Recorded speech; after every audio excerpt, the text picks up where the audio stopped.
Before we begin today's video, I have an important message to share. Firestarter is available right now. There will be a link in the description, pinned comment as well. Great time to get stocked up for the summer burn season. Welcome back to Outdoors with the Morgans. It is Thursday, May 1st, 2025. 2 nights ago, we had some really bad storms. We were down at the cabin, and we really didn't get much weather down there, but we kept getting reports on how nasty the weather was here at home, and there are still people without power. Somehow, our power stayed on. That's not normally the case, but this time we squeaked through, no problems.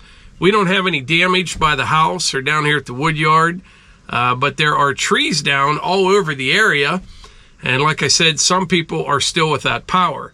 So I'm down here at the wood yard right now, and after every storm, I got to take a ride in the buggy and look for downed trees. There's one right there. It's kind of hung up on that oak. I can actually get to that one. I'm not sure what that is.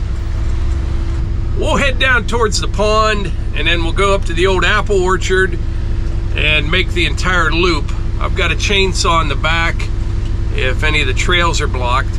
And when I do this, it's not that I get too worked up about a downed tree here and there, but there's probably a half a dozen trees on the property that I just keep my eye on. You know what I mean? Either real big ones or just real nice trees that I don't want to lose. And after each storm, I kind of go out and check on them. Like this one right here. This is a massive red oak.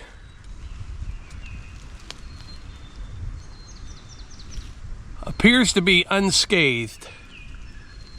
This one's at least a 4-footer. That's a really nice tree. Now there's a cherry down right there, but that was from before. That wasn't this storm. I can actually get that one out real easy. Cut it off the stump there, drag it right over here to the trail. That would be an easy one to get. But this tree right here, I don't know if you can tell on camera just how big this thing is, but I mean, been here a long time. Pond looks good. I got one little tree in the pond. Yeah, that one there, little red pine. It's not real big around, just tall. It was a dead one, but that's what, number 2 down so far. There's a cherry right over there on the stream bank. That broke off, number 3.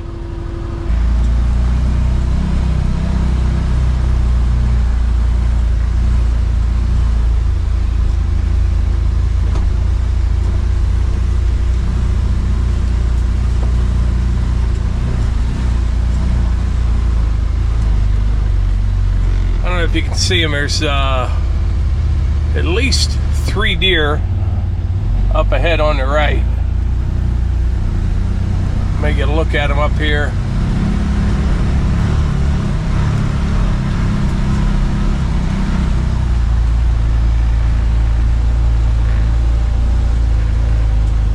Oh, there's a couple more up there. There's a bunch of deer.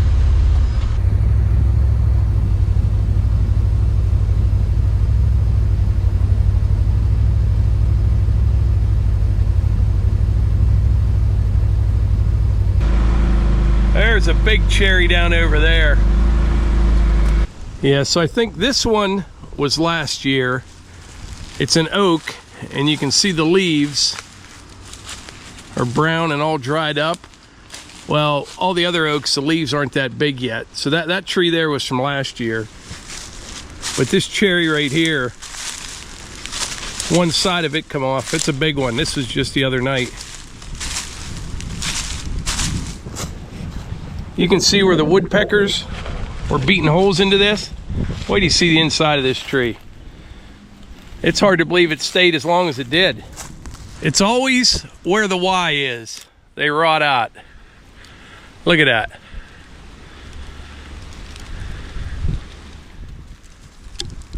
It's hard to believe. Now from here up, it's good. It's just right here. Water gets down in there, starts to rot.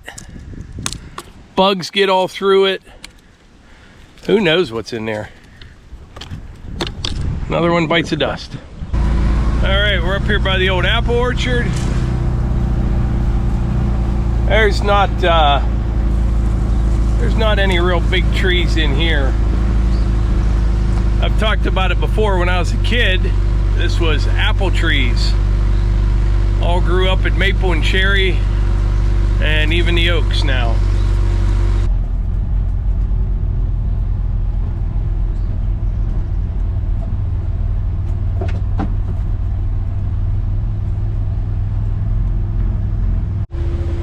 There's deer over to my left.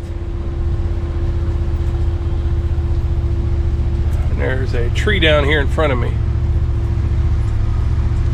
Oh, I can get by it.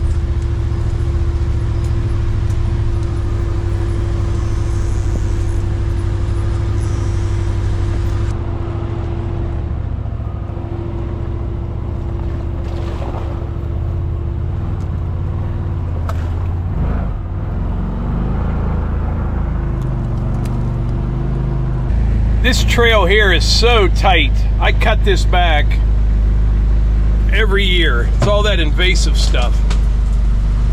There's one down here blocking the trail.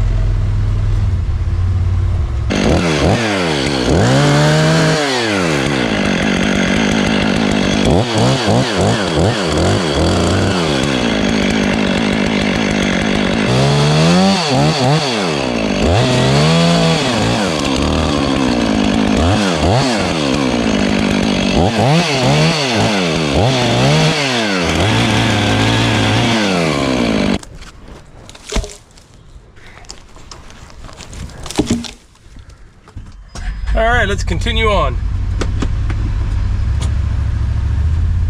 You never know what's around the next bend. I need to yank that down sometime when I have a machine down here. It's a dead red pine. It's gonna fall that way eventually.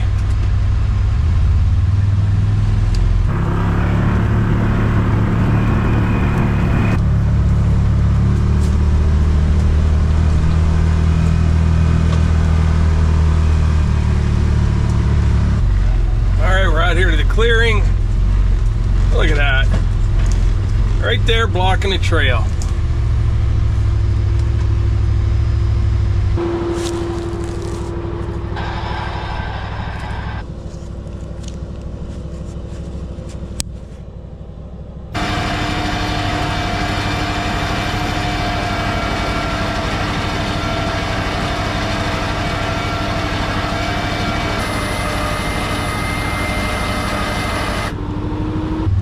I just moved that one enough to get around it.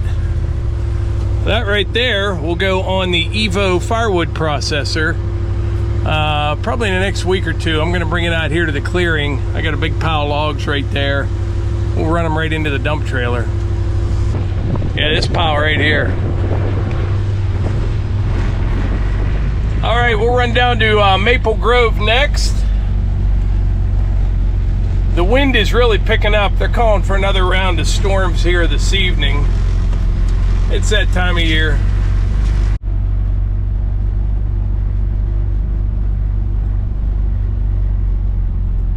All right, down here in Maple Grove, no problems down here.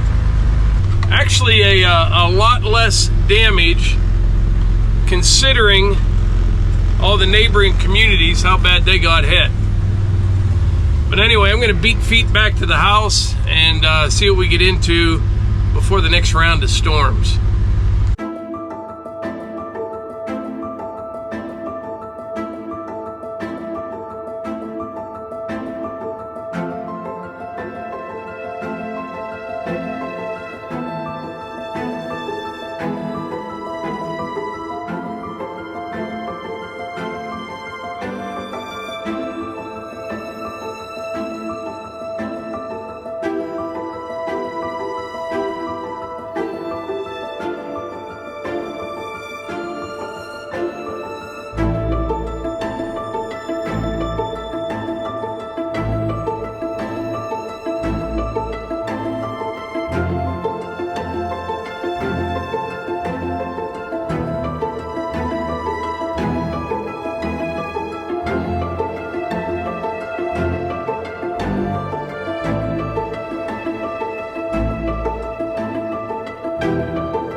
All right, it is first thing in the morning. I finished things up last night by painting the inside of the enclosed trailer. The walls are about done.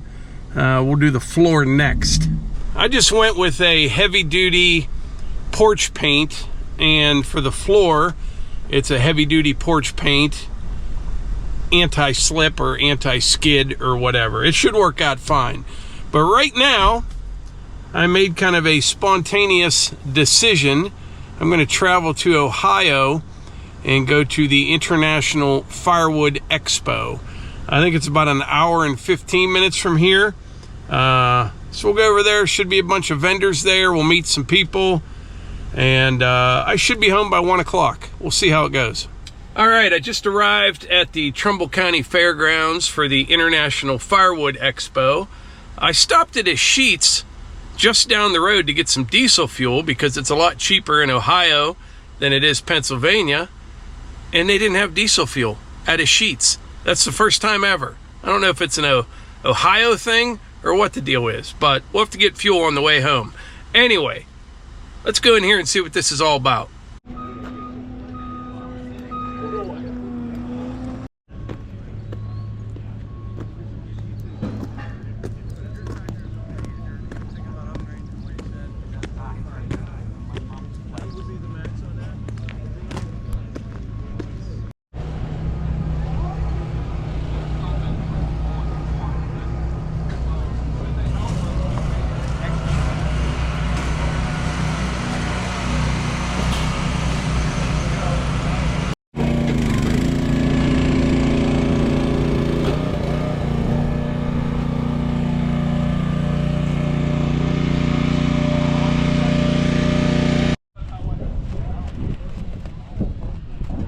Look familiar? All right, I am on my way home from the International Firewood Expo. I just stopped to get some fuel. I'll be home shortly, but it was a really nice show. I didn't know what to expect. I didn't have a chance to film much because I was talking to so many people. I ran into a lot of people that watch our channel, all very nice people. And you know what? They all have one thing in common. And I've learned this before, like when I go to the Paul Bunyan show or Boonville. Everybody that watches our channel, and really the whole firewood community, they're just people that like to do things. You know what I mean? They don't like to sit still. You can just tell. They're always out doing something, which is pretty cool. All the vendors, everyone was there that you would expect. Wolfe Ridge, Easton Made, Split Force, Split Fire, all the different companies that make firewood processors. I'm pretty sure they were all there. Brought a lot of equipment for people to see, and they were doing demonstrations. But yeah, really, really nice show. And I got to meet Joe from Ohio Woodburners. That's who started this whole thing. And I'm sure he has some help because this is a big event. I was there on a Friday morning, and the show's today and tomorrow. Tomorrow will probably be busier than today, I'm sure. And there's a lot of people there today. Talked to some people from Lograte, all kind of people. It was very well attended. It was a smooth operation. Everything was good. So I'll definitely go back next year. And yeah, I enjoy those shows. I do. I like talking to people, like-minded people, you know? But anyway, I'm going to head back to the house right now, and we will see what we get into.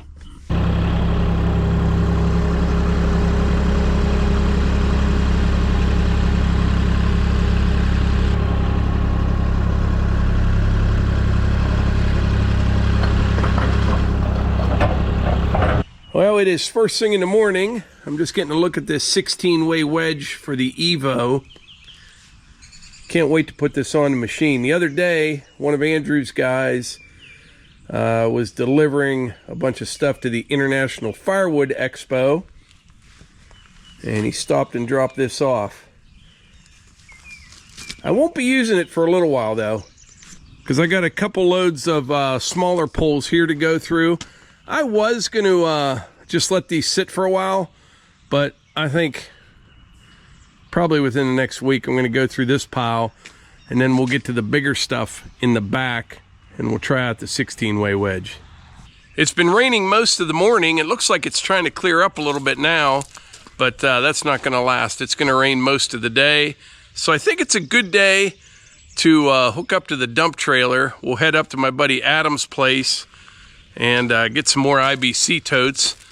And then when we get back from there, we'll see what the weather's doing. We'll go from there.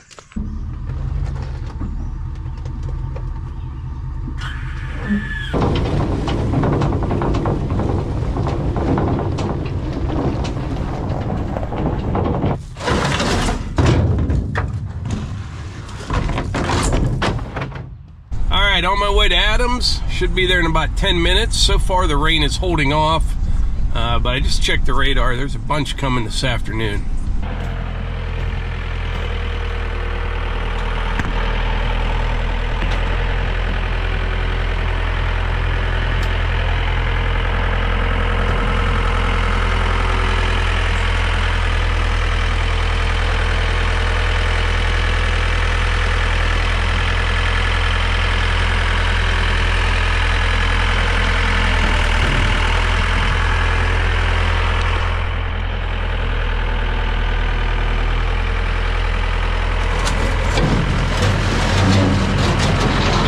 All right, just picked up 6 more IBC totes from Adam. You got a pretty good inventory, don't you? Yeah, right now I got about 60 right now. I'm down lower than what I'd like to be. They have been popular recently, more so, and I don't know why, but there's more to be brought home too, so I need to go get some. So if anyone in your Grove City area, we'll call it, you want me to give them your number? Yeah, you can put it on the video. Or, okay, so if anyone needs any IBC totes, get a hold of Adam. You always pretty much can get them. Almost always have them, yeah. Right now I should say I have 60 of the 275 gallon, and I think I have 30 of the 330s. The 275 seem to be more popular. Yes, they're harder to get, they're easier to get, so they sell more, I think, because of that. There's times where I run out of the 330s. Not always. It's been a long time since I've ran out of 275. And the 330s are getting pretty heavy for a lot of machines. Yes, yep. A lot of tractors. For sure. That's the 275 seem to be what people like for the firewood. Yeah. What's new in your world? Anything? I bought a new trailer. New trailer? New trailer. That's about it. Every time I come here, there's something else. There's something new, yeah. Got a lot of work lined up for this year? A lot of work lined up. Weather's not cooperating? Weather's not working out for the work. You can't do much in the mud. But yeah, with the totes, the new trailer, I didn't tell you this when we were talking, but I think I can haul on the trailer. When I brought a load home yesterday, I was able to fit 20 on the trailer. Well, the deck height of the trailer is low enough. I think I can do them 3 high and still be under height, so I can haul 30 at a time on the trailer. A lot of straps. A lot of straps, but if it saves you half a trip. Right. Yeah. It's funny how these things all just, everywhere you go, you see everywhere people got firewood in their baskets. Yeah, they work really good for it. Yep. Move around, they last too. Yeah, I got ones that I bought off you, the original ones probably. Yeah, I still use them. Yeah, that's probably been a while. I mean, how old's the channel? 7 or 8 years. 7 years. Yeah, so I'm gonna say probably 6 years ago, 5 years, 5 at the earliest. As long as you don't beat them up. Yes. Yep. But they're still pretty robust too. Yeah. All right, man. I'm going to head back to the house, and I'll probably get back and be pouring rain, but we'll see what happens. All right, Mike. Have a good one. Thanks. Yep. All right, so I'm on my way home, and coincidentally, I am very close to where daughter Eva goes to college. And she just called and said there's a big protest in town. And I thought to myself, I should just go home. That would be the smart thing to do. However, I never really get to see a protest, so let's check it out. All right, this street's a little tight here pulling the dump trailer, but all the protesters are assembled down here on the corner. They all got their signs. It's something else.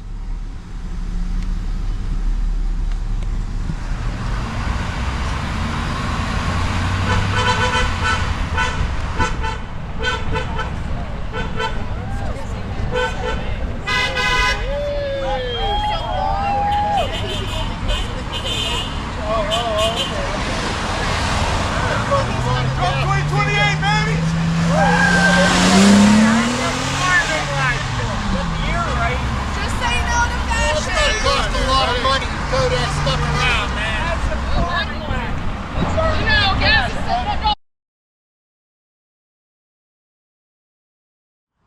All right, I got back to the house a couple hours ago, parked my trailer down at the wood yard, and to be honest, haven't done much since then. It rained pretty much all afternoon. It finally let up.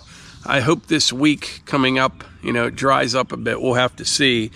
But yeah, on my way home, that was the first protest I think I ever really saw in person.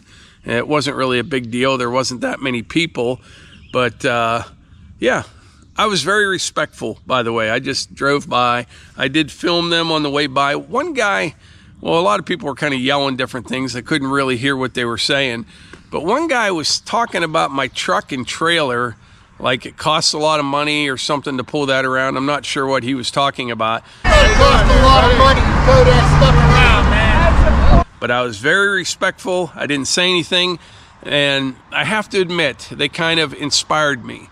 And I'll tell you why. If these people can stand on a street corner in a small town on a rainy day, I can use my platform, and voice my opinion as well. And I think it's only fair.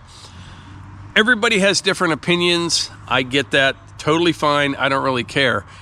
But I got to be honest. When I see someone holding a sign that says, like, I support federal workers, I can't take them seriously. Not that I have anything against federal workers.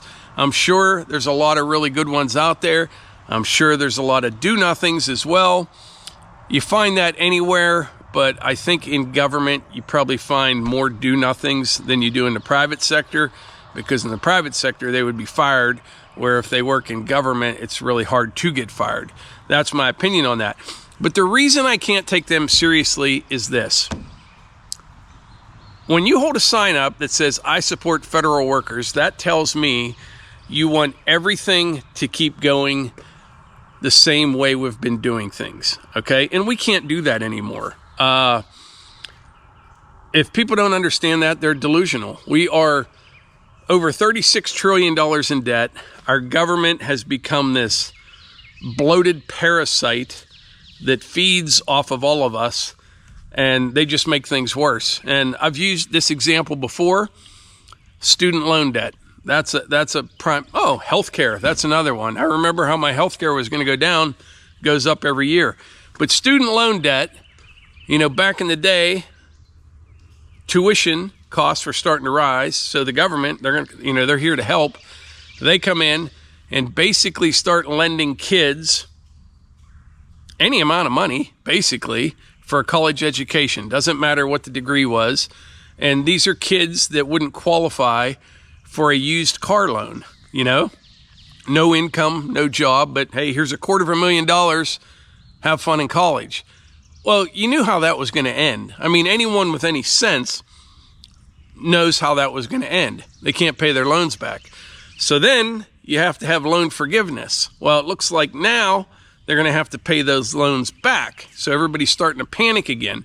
But all I'm saying is the government, as soon as they started lending kids any amount of money, tuition just it skyrocketed, because these colleges and universities saw a big cash cow there, and they collected on it. And everyone just sits back and can't figure out what happened, where the problem started years ago. It did. But my opinion on all this. We have no money, and the federal government has to be cut, has to be reduced. I don't know if we can get it done. I said last year in a video, I think we have a chance. I think we have a slim chance, but if we are to survive as a country as we know it, there's going to be some pain felt by everybody. It's just the way it is. I've talked about this before. It's like listening to a caller on the Dave Ramsey show saying they've got a $600,000 mortgage, $200,000 in credit card debt, $200,000 in student loan debt, and they're trying to figure out what to do. That's where we are at as a nation. You got to cut back. You just have to, and there's no other way around it. And we're all going to feel some pain, but the solution is reduce spending and make more stuff in America. How anyone can be against that, I have no idea. I don't think a lot of people would really be against that. They're just against who wants to do that. You know what I mean? So they can't get past that. So whatever, you know, I've always voted for what I felt was best for my country. And that's the honest to goodness truth. I don't vote for my own best interest. You know, I really don't. I've always voted for what I feel is in the best interest of the country. And there's a lot of people that just don't know. They just don't know. Something really good may come out of this administration. And RFK, this one hits close to home for me and us as a family. I think they may finally start figuring out or trying to figure out the root cause of autism. I have my opinions on that. And all I will say is this: the same people that say the vaccines have nothing to do with autism have no idea what causes it, you know? So usually the most obvious answer is the answer. Like, for example, if you have a car that's running really well and you get gas at the same gas station every day or every time you fill up, and then one day you go to a different gas station and your car starts running horribly, you may think, maybe I got some bad gas at that gas station.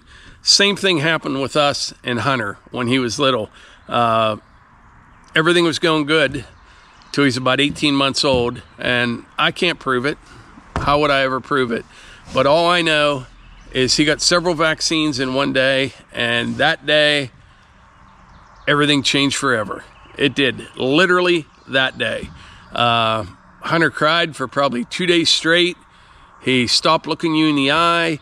He, you know, he used to say a few words, like you'd see a truck driving down the road. He'd say truck, and like little kids do. He clammed up, and the rest is history. So I would like to get to the bottom of that. I really, really would like to know. And everything else aside, if we can figure that out, I'll consider that a huge victory. But anyway, I think that's about it for today's video. I appreciate y'all being here, and I will catch you on the next one.